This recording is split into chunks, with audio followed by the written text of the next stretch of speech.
Well, you've got, for the first time in recorded history, you have all the major central banks in the world printing money at the same time.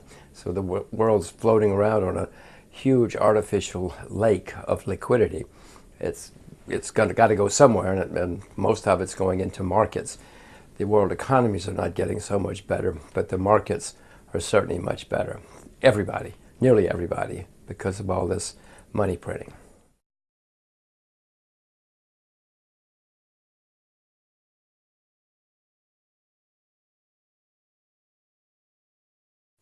Well, no, of course, if and when the Federal Reserve stops or even slows down printing money, it's going to have a moderating effect on markets because that's where most of the money has gone.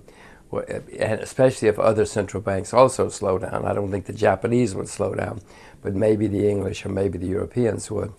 When it happens, if it happens, I should say, it's going to moderate many markets around the world. But I want to remind you, I'm not sure it's going to happen because even if it does happen, well, first of all, Bernanke's not going to do it while he's here because he doesn't want to go out with an egg on his face. And then Mrs. Yellen's coming in. I doubt if she's going to do it at first anyway.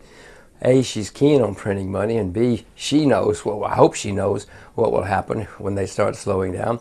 So she's not going to do it anytime soon. And if they do start slowing down, the markets are going to react, and I would suspect that they will panic and come back in and say, oh, we're sorry.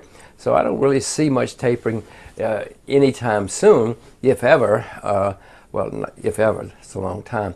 The market eventually will force them to cut back. Eventually the market's going to say, we don't want this garbage paper anymore. We don't want to play this game anymore. And then the market will force central banks to stop printing all this money. But I don't see that happening anytime soon.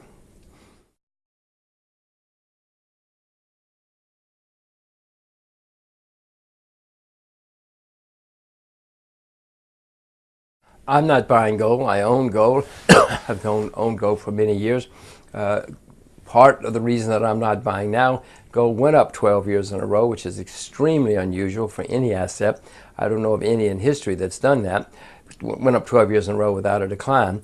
So I suspect that the consolidation, the correction in the gold market is going to be somewhat of an anomaly as well, because since the 12-year rise was, and of course, India's doing its best to kill the gold market, trying to make sure that Indians don't buy any more gold, don't import any more gold. They're trying to figure out a way to make Indians sell gold. So while the Indian politicians are fooling around with the gold market, it's another reason that I'm not buying. If it goes down to under 1,000, I hope I'm smart enough to buy a lot more.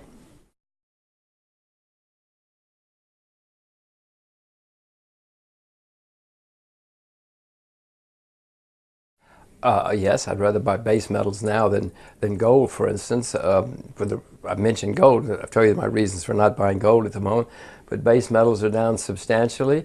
There is all this money printing, and some of it's working its way into the economy. Some of that money will go into base metals as a way to protect ourselves against inflation. So against inflation and currency debasement. So yes, I would much rather buy base metals than precious metals.